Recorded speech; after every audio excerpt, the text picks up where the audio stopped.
Properly recording. Oh, Steven, you want to grab out that guitar? Grab out the guitar. Yeah. Whip that thing out. Custom of the show is that I'll trying play to a little make it a guitar, custom anyway. a little guitar lick to start it out. Yeah, if you guys are into that. Steven's got some swell finger picking skills. Yes, some little finger picking skills. Yep. Nice. Is that in tune? That sounds in tune enough. Probably enough. I mean, just okay. All right. Yeah, let's do it. Are you recording? I am. Yeah. Okay. Rock on.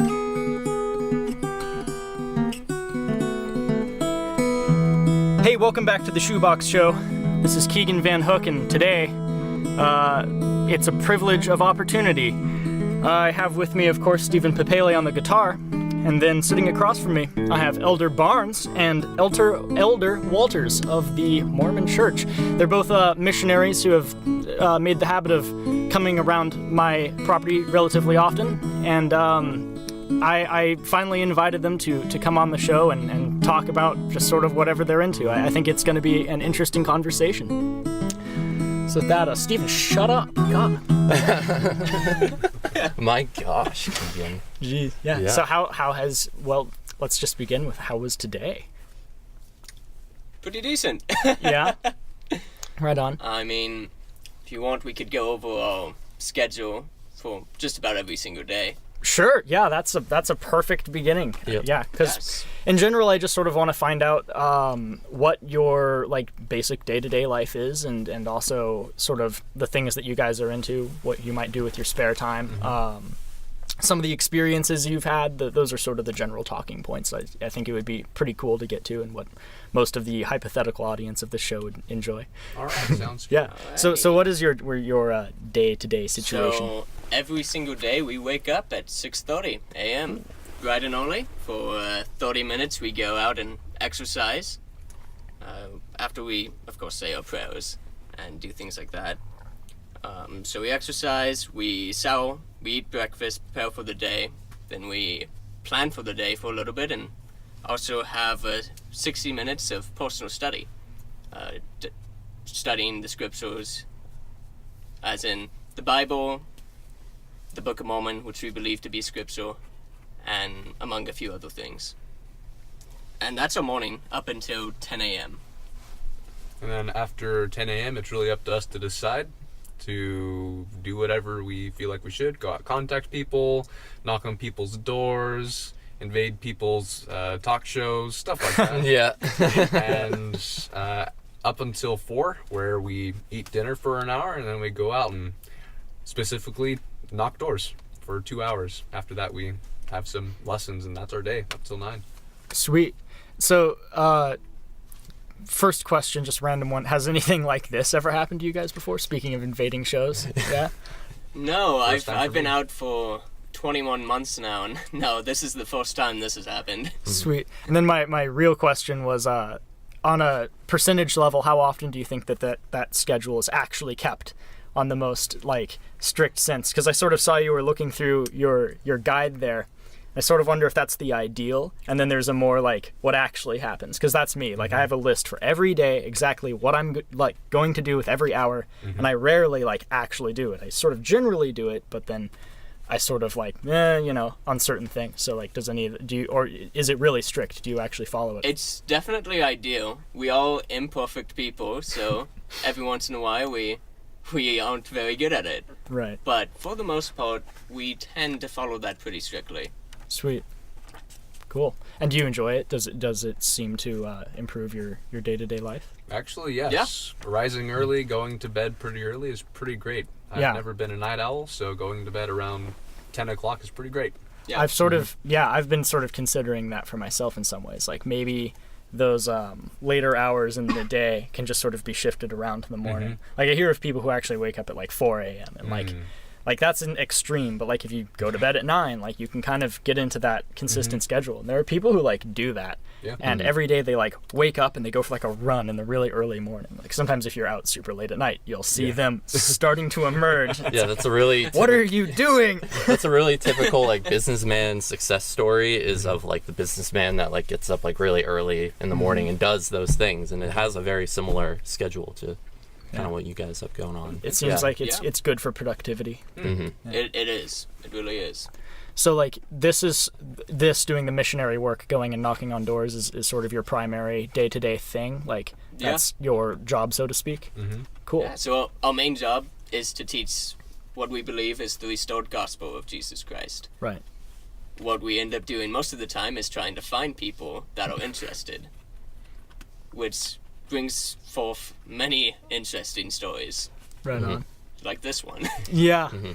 So what has happened out there in the world? What kinds of, kooks and very interesting folks have you met? There have been plenty of doors slammed on our face. I imagine, yeah. We had a run-in with some homeless men recently in the last month or so. That was very interesting. One man was particularly drunk, but nevertheless knew his Bible very, very well. As many do. Yeah, it's very interesting, surprisingly. But lo and behold, we have things like that where we end up giving homeless people hugs. We will end up knocking on someone's door that screams that they're cults or devil worshippers, neither of which are really true. Different interesting stories. People have had guns pulled on them. Whoa, really? Yeah. Whoa. Oh, I mean, I guess that's not necessarily surprising. Anybody that you know or you personally? Really? Actually, towards the beginning of my mission, right before I came into one of my areas, my companion, at that time, the transfer before, so right before I went into that area, it was actually his first transfer in the mission too, so he was just brand new. And they were out knocking on doors, actually in the apartment complex too, and a guy pulled a pistol out on him. Wow. And what's funny about this one is this companion that I had, he's a cowboy. He's from Wyoming. But he looked straight down the barrel and saw that it was empty, and with a straight face said, "So, your gun's not loaded." Oh, shit. And so then he slammed the door on his face. Whoa.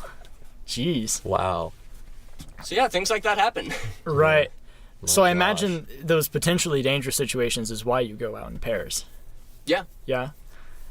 That's correct. Yeah, there's, I guess you could say, strength in numbers and protection in numbers. Right. Or in certain cases you go out in what would that be? Quartets? Quartets. Yeah, quartets. Yes. Yeah. Quartets. Yeah. Because Very rarely.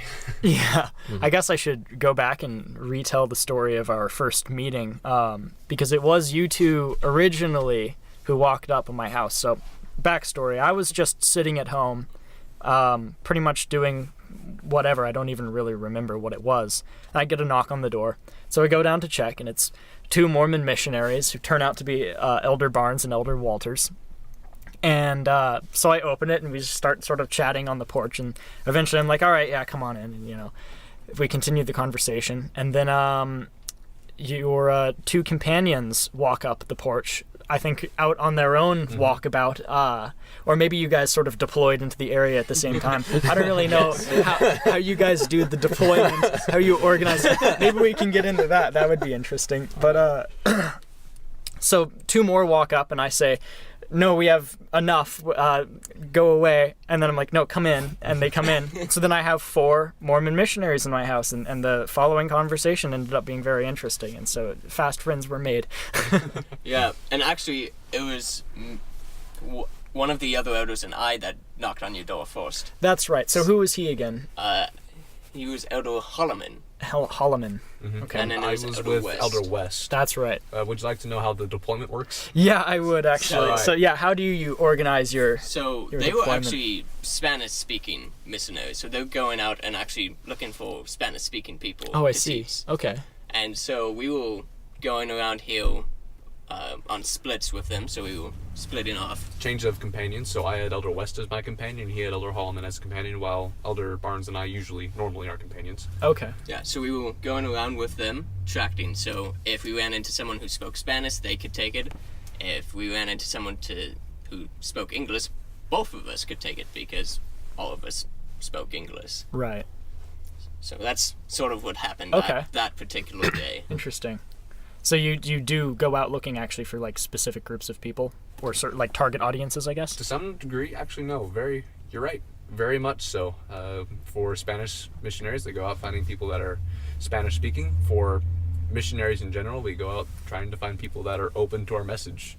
Interesting. And it's a very, very small number of people. Right. Yeah, I don't necessarily understand why people are so extremely closed to it, because while it's like I definitely like know for myself that I'm not going to end up being a Mormon or you know, I'm just whatever I am. It still isn't like bad to sit down and talk. I think that this is some of the most like interesting conversation having that can possibly go on. Yeah. Is just like this sort of intermingling of ideas and information, essentially, you know, because I'm learning things right now that a lot of people just sort of like never know because That's exactly right. they like don't. There's a lot of assumptions that are made for sure, and I don't think it's really it's just not fair to you guys, I think. Yeah.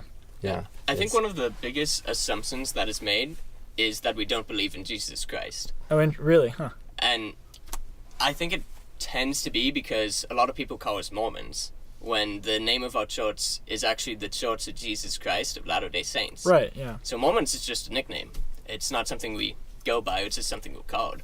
Sure, yeah. But a lot of people tend to, I guess, take that the wrong way.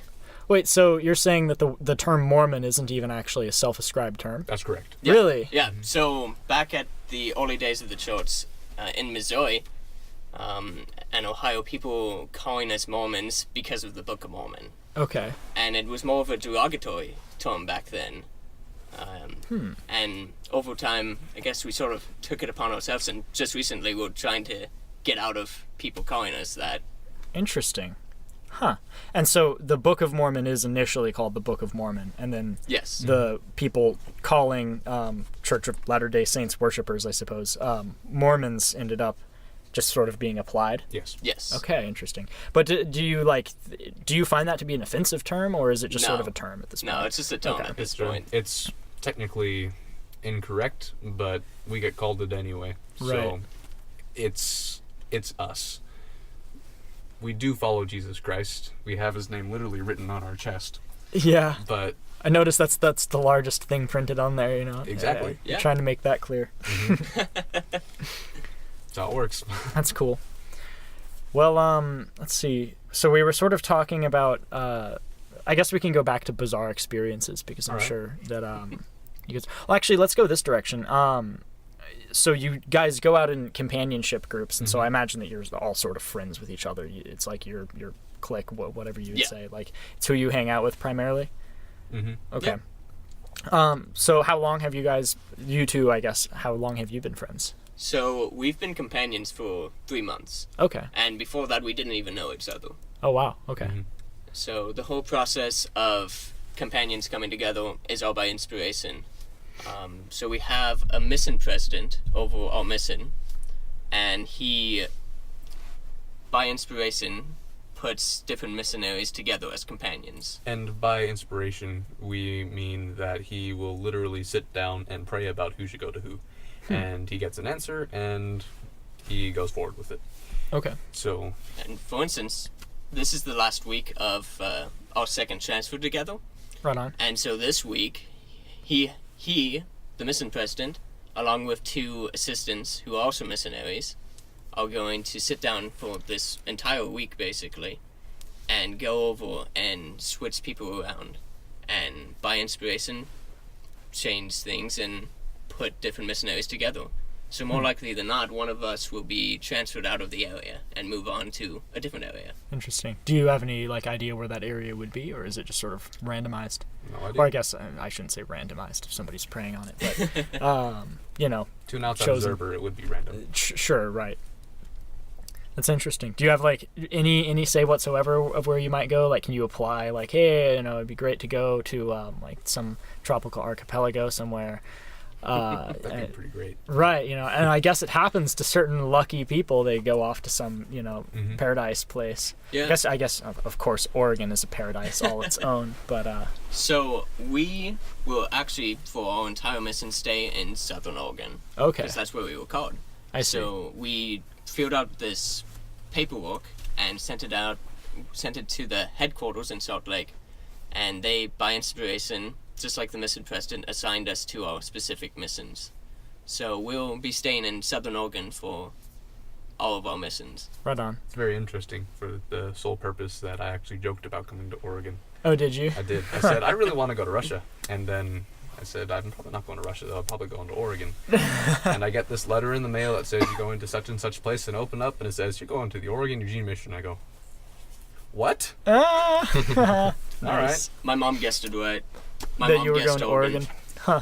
So where are you guys from initially? So I'm from Arizona. Okay. And I'm from Texas. Right on. What parts of each? So northern Arizona. I hear that's a cool area to Oh yeah, be. right by Lake Powell. Cool. Right on. And I'm from the northeastern part of Texas, around Dallas. Okay. Cool.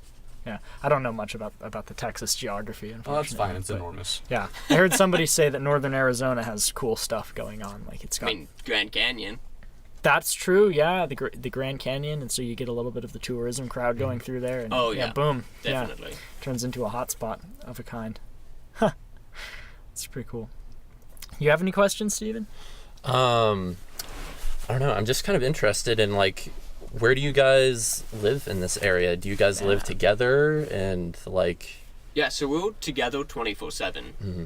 And so we live, most of the missionaries in the mission live in their own apartment.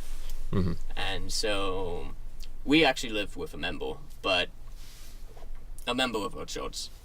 And so, yeah, that's pretty much it. Gotcha.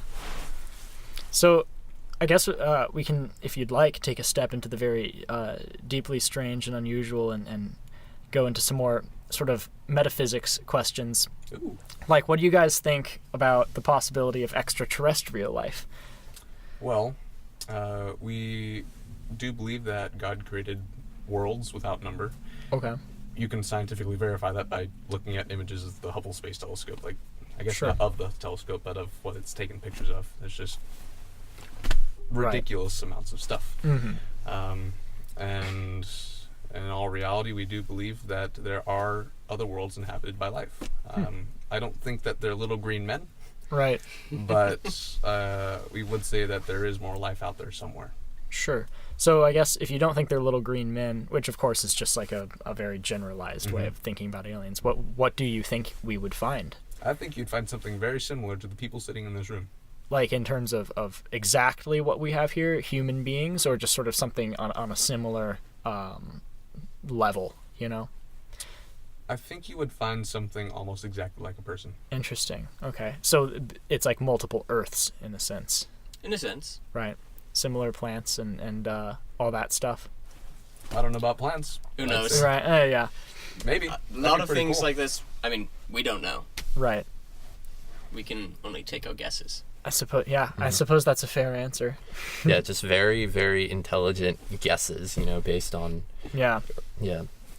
I ask because I just had to do this whole deep dive research paper about communicating with extraterrestrial civilizations, and it was for this research strategies class, and so it was like a lot of sources required and just a lot of reading information, and so I got really, really acquainted with these sorts of ideas about what it would be like to communicate with people living on another world. People being sort of a vague term within this field because, it, of course, as you said, we can't even know what we'd find. So, like, really, who knows? Your guess is as valid as any other guess. But within that sort of subject, there is a lot of talk about what our relationship is and will be with those sorts of hypothetical groups. And in that, I read information about like what the Catholic Church believes on it, which is that similar sort of situation where it's cool. you're able to have a universe with multiple worlds, and they actually like do their own SETI research thing in the Vatican there, where they're listening. Awesome. Yeah, they're listening to space for signals. So that's why I ask sort of like what Mormonism thinks about those sorts of ideas. Mm-hmm. Well, when it comes to communicating with extraterrestrial life, why not? Right. May as well try. Sure. I would say that it's pretty unlikely that we would find somebody that would communicate back to us, particularly in a timely fashion. Right. Mainly because speed of light is the fastest speed you can really go. Sure. So it would take a while, to some extent at least. Mm-hmm. But even so, we do believe that, like a lot of Christian religions, that like the end is pretty close. Oh, really? So if there is going to be any interaction with them, it'll probably be in the next life. Huh. I didn't know that that was a belief, that the end is nigh. So, well, first off, in our church's name, it's the Church of Jesus Christ of Latter-day Saints. So we believe we're in the latter days. Oh, interesting. Latter being last. Right, Last right. days. Yeah. So that's just something we believe. We believe that we are in the last days. Huh. We don't know when it's going to happen. It could be in 100 years. We don't know. But in general, it's towards the end. Yes. I see. Huh. Interesting. I actually didn't know that at all. Because growing up as part of the raised Catholic religion that has emerged recently, there was a whole lot of talk about the end of the world, but it's always sort of a distant thing. They're like, oh yeah, and then like someday, I'm like, who knows when? Not now, of course. The world will end and it'll be horrible, and you know all this stuff will happen. It's insane, but it was always just sort of like vaguely described as like, yeah, like eventually, you know. So you guys think it's like actually pretty soon? Yes. Yes. So what happens? Ooh, that's an awesome question. Sweet. So, of course, I don't know if people that believe in Christ are self-centered on our church or anything. It's quite possible. I say that I am, but we believe that there's going to be a lot of persecution toward people that believe in God, but more specifically in Jesus Christ. And they keep those standards that we believe that He's given us. And as that gets progressively worse, there will be more and more people that will see some kind of light that comes from the way that they live, and will attract more people to it. And it'll get to the point where there will be wars over this, and around that time, we believe that Jesus Christ will come again and pretty much just stop all of that. And at that point, there will be essentially a paradise, because Jesus Christ Himself is ruling and has essentially all power to do whatever He needs or is good for men. And in more of the doomsday way of saying it, those that actively go out to destroy people of God would face a pretty terrible end, and those that were trying to do things toward God would end up, I guess, surviving it, leaving those that are righteous on the earth and Christ reigning over them. Okay. Very doomsday. Right. And so I guess sort of slapping that part of the sandwich on top of the current world that we do literally live in, with all of what it's trending and the things going on. Do you see like a confirmation almost in that prophecy with the way things that are going on a general global level? Like we're facing a lot of different directions in which all kinds of disaster and chaos can come from. And so a lot of people, somewhat including myself, feel like the world is in general starting to sort of slip through our fingers a little bit. We're losing the control that we have at least felt like we've had for a long time. So you would say that current circumstances would confirm that belief to you? Absolutely. Yes. Cool. Specifically, which sorts of things do you think are going on that are part of your apocalypse prophecy?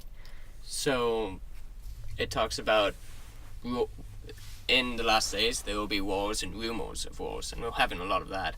Sure. And not only that, but there's also supposed to be natural disasters that happen more frequently, among other things. There will also be a larger, I wouldn't necessarily say dislike, but more of hatred towards religion.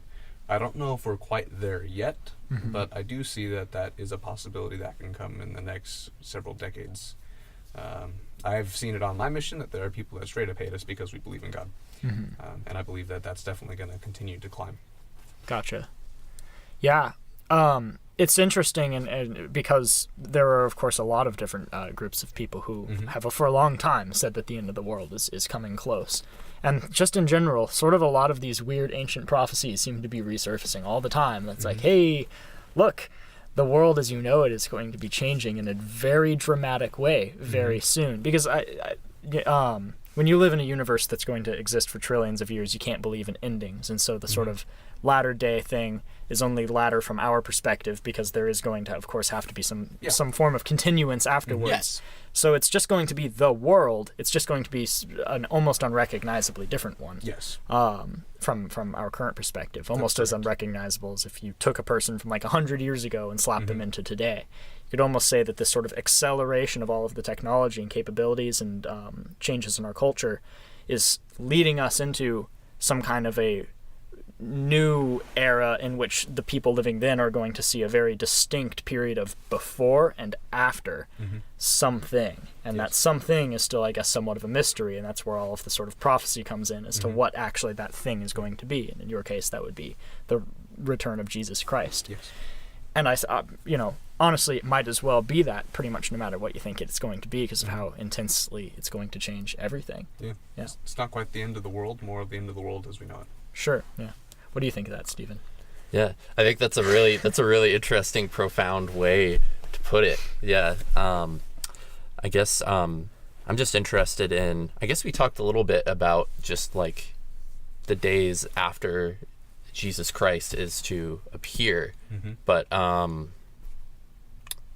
don't know. I'm trying to articulate. Maybe I can get back to it at a certain point, but because for me, the thing that I think I worry primarily about is like an AI sort of extreme shift, and it's like a really this is like some far out sci-fi metaphysics stuff, but like what if you wanted to say that the resurrection of Jesus Christ comes in the form of the first artificial intelligence we ever spawn? Because of course it's probably going to happen if Jesus really returns. I think it's going to be in a way that's like completely like unprecedented to us because that's the way it happened the first time, like it was just like, oh, we had no basis for this, and that'll be the same way. We have no basis for an AI just randomly being spawned into the world. And so it kind of might as well be Jesus Christ in that sense, like no matter what you believe. Do you think that if that happened, there'd be people who would believe such a thing, that this is a returned Messiah of some sort? I mean, that is an awesome idea. Write a book about that. I've written science fiction before, and so I like to ponder these kinds of questions. So yeah, what do you think of that sort of possibility? We would. Would you like to take it, Elder Barnes? I mean, honestly, with our beliefs, we wouldn't see that as him, I guess, because we do believe he'll come in a resurrected body of flesh and bone. Okay. So that, I guess, wouldn't really go along with our beliefs. I mean, I can still see an AI popping up or something like that, which would be insane. That would but be awesome.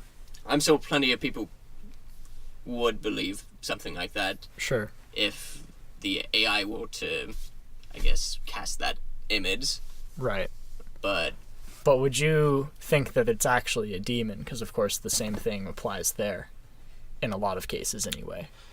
yeah, Because at the end of the world, aren't there supposed to be demons at the end of the world? could it be interpreted as like an imposture, or Right. if it were to not be of flesh and bone and to come in and claim that this entity is the Messiah, but you don't believe it to be. the scriptures definitely talk about a lot of false prophets.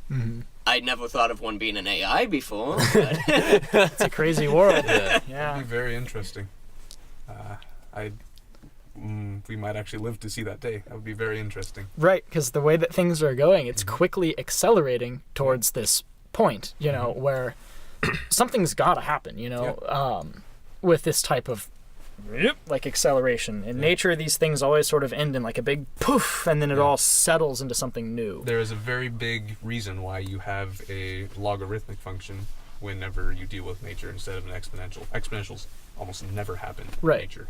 Because it can't go, well, it can happen for a while, and then zip, you know, and then it zips off. Yeah. Has to go somewhere else, and that's what we're heading towards. Pretty much any way you want to measure how humanity is flowing, or how our civilization as a whole is flowing, you measure it as being this constant exponential climb with our level of advancement in technology, the number of people that we have on the planet, the amount of like new ideas forming. It's all this sort of like exponential curve up. It all has to stop somewhere, and it's all happening at a similar rate. And so it seems to me we're going to get to some point. Yes. And that might as well be the prophesized latter days. You know. Yeah. I don't know. That stuff is out there, I suppose, but I guess interesting to contemplate. Oh, definitely. It's always interesting to speculate different things. Right on. I find it interesting enough. Our religion's already based off some very interesting things, so why not throw a couple more? It sounds good to me. Cool. What kinds of other things do you guys sort of speculate on? Do you guys ever, when you're just letting your minds wander, essentially, what do you think about? Well, I'm a nerd. I tend to think about math and science most of the time whenever my mind wanders. Sometimes I think about the plot of the Book of Mormon, which is really cool. But usually it's math and science for me. How about you, Older Barnes? I mean, let's see. As far as topics relating to our show, there's quite a few things that I think about. I think about how, like, for instance, my testimony of Jesus Christ and the Book of Mormon and different things like that, and how I know it to be true. And also the evidences behind it as well. I mean, for instance, I don't think a lot of people know this, but the Book of Mormon, when it was written, well, actually translated, because we do believe it was translated by Joseph Smith by the power of God, but when it took Joseph Smith 65 walking days, and he had essentially a third grade education. He did not have much education. So I find it interesting in that sense, because there's no way that he could have written it, not with the knowledge that he had, the education that he had. Interesting. And with the plot being so intricate, yeah, complex. Interesting. That is, I didn't know what his education level was. That's bizarre. Yeah, he was a farm boy. Yeah. Sometimes, man, people have these, like, secrets up their sleeves, and they just, like, pull out something that's a complete miracle. These sorts of things. I can't remember what it was called, but there was this man who, he actually ended up, like, living alone for the majority of his life. Nobody really knew who he was, but when he died and they like went into his place to sort of like look through his belongings, his few relatives, they found this insane stack of books that he had homemade. And in them he tells this insanely complex story. And it's weird, like apparently it's worth publishing, but it's kind of hard to do because the way that the book is, like, it intricately relies on a combination of the imagery and the text flowing together. And it's like, this guy is similar story, had no education, but he was able to just through, like, it all seems like it was very inspired, and it has like a religion built up around it, and this whole like theology almost, and a whole philosophy built into it. It all just kind of came to him, it seems. Nobody really knows how he actually, like, did it, what happened, why was he able to create such a thing when he was just sort of, like, a complete, you know, from the outside, a nobody, you know, really just, like, entered and left the world without making an imprint, other than, it turns out, he left behind this insane chronicle of fantasy. Wow. Yeah. It's fascinating stuff, what people have just, like, made in their lives. yeah, it definitely is insane. How did that Joseph Smith situation end up getting inspired in the first place? Like, what did he end up saying happened? So, okay, I guess we can just start from the beginning in that sense. So Joseph Smith, when he was growing up, there was a lot of questions concerning religion in his life. Mainly due to the fact that he was living in the Second Great Awakening in Upper New York, which is very big revival of religious interest. Right. So a lot of different religions saying that we're right, here's our gospel, and other religions that would say, here right, here's our gospel, but they're different. Right So on. who is right? And that was kind of his question. He was wondering who was actually right, and he figured that things that had eternal consequences, you should probably figure out what's right. Yeah, so this was in 1820. He was 14 years old, and he was reading in the Bible, and he came upon a scripture in James chapter 1 verse 5, which says, if any of you lack wisdom, let him ask of God, that giveth to men liberally and upbraideth not, and it shall be given him. So that scripture struck him so much that he decided to act upon it. And so he took the question that he had, which church should I join? To God. He went into a grove of trees and he asked that question. And he went in asking which one to join, not which one to start. And something really miraculous happened right after that. And this is where a lot of people don't really believe us, because it's pretty, I guess you could say, far-fetched. Right. But in that grove of trees, he saw God the Father and his Son, Jesus Christ. In his own words, he said, I saw a pillar of light exactly over my head, above the brightness of the sun, which descended gradually. When the light rested upon me, I saw two personages, whose brightness and glory defied all description, standing above me in the air. One of them spake unto me, calling me by name, and said, pointing to the other, This is my beloved Son, hear him. And we believe that Joseph Smith, a 14-year-old boy, not only saw Heavenly Father and Jesus Christ, but that they literally told him, after he asked this question of, which one do I join, that you don't join any of them. Right. They all have a part of the truth, but they don't have all of it. And that's evidenced by the fact that there are so many of them. And you will be an instrument in bringing my full gospel back to the earth. And so he went out, and literally no one believed him except for his family, because according to everyone in that town, visions of that magnitude don't exist in those days, even though they did exist in prior days. Huh. That's fascinating. So going into sort of what that experience that he had out there was, and it also sort of does end up connecting to that idea that those are the types of experiences that happened in a far off, forgotten time rather than a more contemporary time, is the idea that what caused this to happen was some kind of like an endogenous DMT experience. Have you sort of heard of this stuff? Of course, it's a podcast, so we have to talk about DMT. But this, because when you describe an experience like that, it doesn't sound unbelievable to me, because I've of course heard a lot of stories and in some ways have had a similar feeling experience through the use of psychedelics. It has all of the sort of things that the Joseph Smith story describes. It takes you first through this period of like awe-inspired, like I can't believe the beauty I'm seeing, and then for a moment it takes you into seeing the darkness as well, and then brings you into sort of a moment of more understanding, and then you get this like knowledge that you've been told something from beyond, and then also this feeling of like knowing exactly what you need to do next. Like it's a very strange and profound feeling that can just happen to you because of this.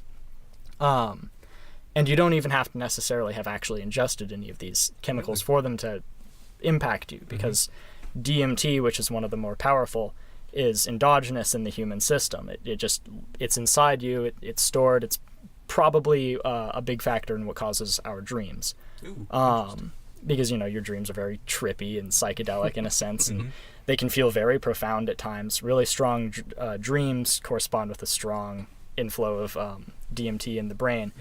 And so it's possible that he just had some weird buildup happen, and then it all released, and while he was standing in a forest, he saw the light of God. And I'm not saying that because that's what happened, it wasn't a valid religious experience, because what I believe is that those things are tools in order to allow you to have these types of religious experiences. Exactly. And so I find the whole thing fascinating. The entire story is like really intriguing to me for this reason, is because I think that's what happened. That's my like little pet theory, is like, I think that somehow Joseph Smith tripped on psychedelics of some nature. Like, he tripped hard in those woods. Like, maybe he ate something that he didn't know what it was. Maybe he just was minding his own business and the random chance of God happened on him and he was just like, wow! And that's what ended up going on. But so stories like that fascinate me because they connect back to this idea that those things might be tools for like communicating and sort of seeing beyond the scope of this world and potentially even communicating with what lies beyond. All right. Yeah. Do you mind if I ask you a couple of questions so that I understand more? Sure, yeah. Firstly, I have never tripped before. Sure. Unless it's over a rock. Oh, good one. When you are under the influence of a psychedelic, do you commonly have visions or some kind of experience that completely contradicts what you've been told? For me personally, it's never involved strong hallucinations, just sort of feelings and ideas. Right. In terms of contradicting something that I have been told, I don't necessarily think I have like a specific instance of something that I was told that was then reversed because of the experience that I had. All right. Yeah. I think that's an honest answer. That's fair. Yeah, absolutely. Have you ever heard of anyone that has had an experience like that? Sure. Like, I've heard of people who really do end up changing their lives in profound ways sweet. because they do this. Like, they go through this and they have this introspection. They like look at themselves and go, oh, I don't really like the character that I am. Then they make this conscious effort to change it. I could say that I almost had a little bit of that. Yeah, a good friend of mine as well also had a really similar experience. Right, where it changes you, and often for the better. I definitely hear stories where misuse can cause it to change you for the worse.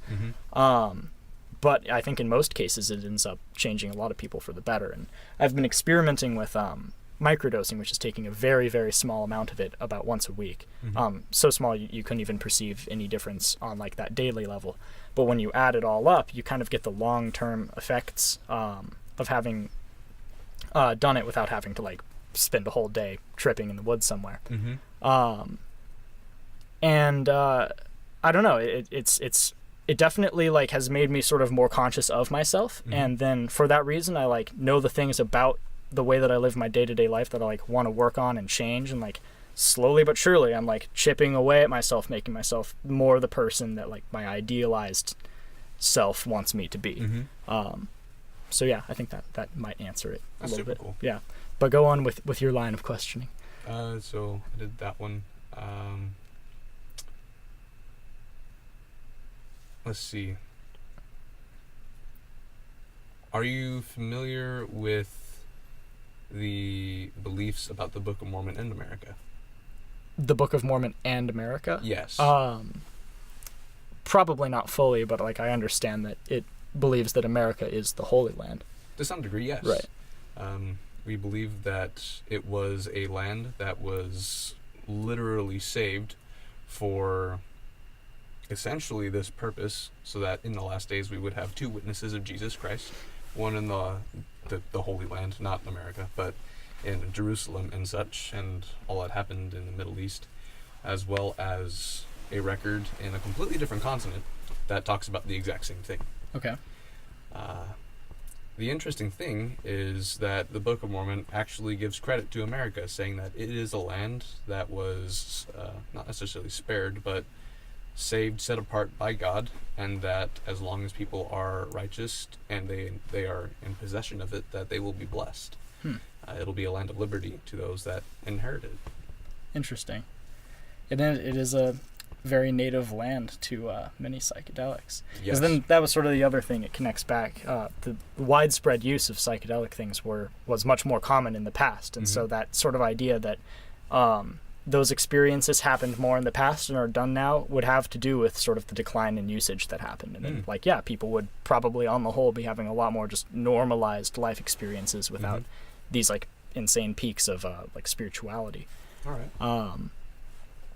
And yeah, but so how does your I guess get back to how North America relates.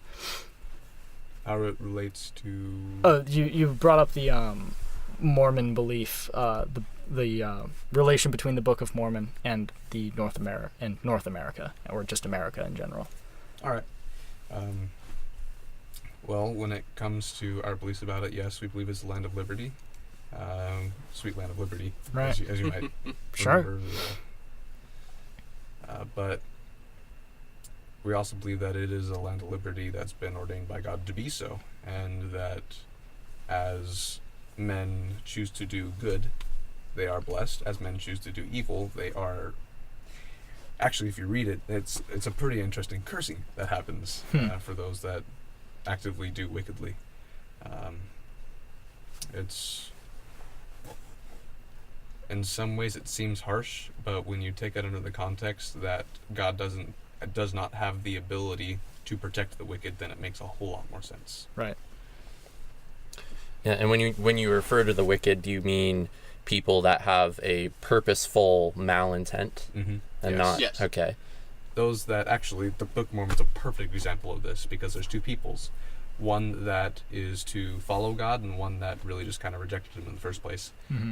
But those that rejected him in the very first place ended up having a big ignorance of God, and they did things that would have been contrary to God's commandments, but also they had no idea that it was wrong. While there was another group of people that actively, they were good sometimes, and they would alternate back and forth between good and evil works according to the standards of God. And in the end, they ended up being very, very wicked. And they ended up getting completely destroyed. Once again, because God is not able to protect the wicked. Right. And the reason that they were wicked is not because they were doing something against God's commandments, it's because they were knowingly doing it. While the other group of people were doing, actually not as bad as what they were doing, but they were doing similar stuff. They just didn't know that it was bad. Gotcha.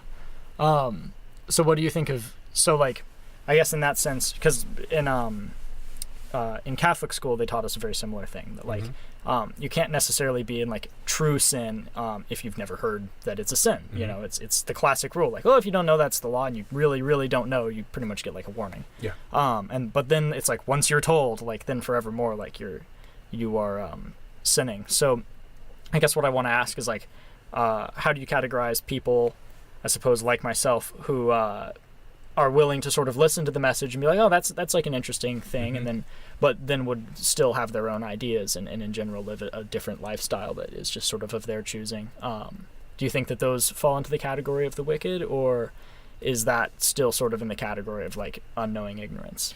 Well, I can take it by the fact that if I were to talk about the Book of Mormon and there are things that you don't know about it, I can assume that you haven't read the Book of Mormon, that you haven't prayed about it, and you haven't received witness of the Holy Ghost that is true. Right. So, under the definition that we have set previously, you don't actually know if this is right. I see. So, you wouldn't necessarily be wicked. Still a bit of ignorance, though. I see. I like that explanation actually quite a bit. That's a good one. You still don't actually know. Right.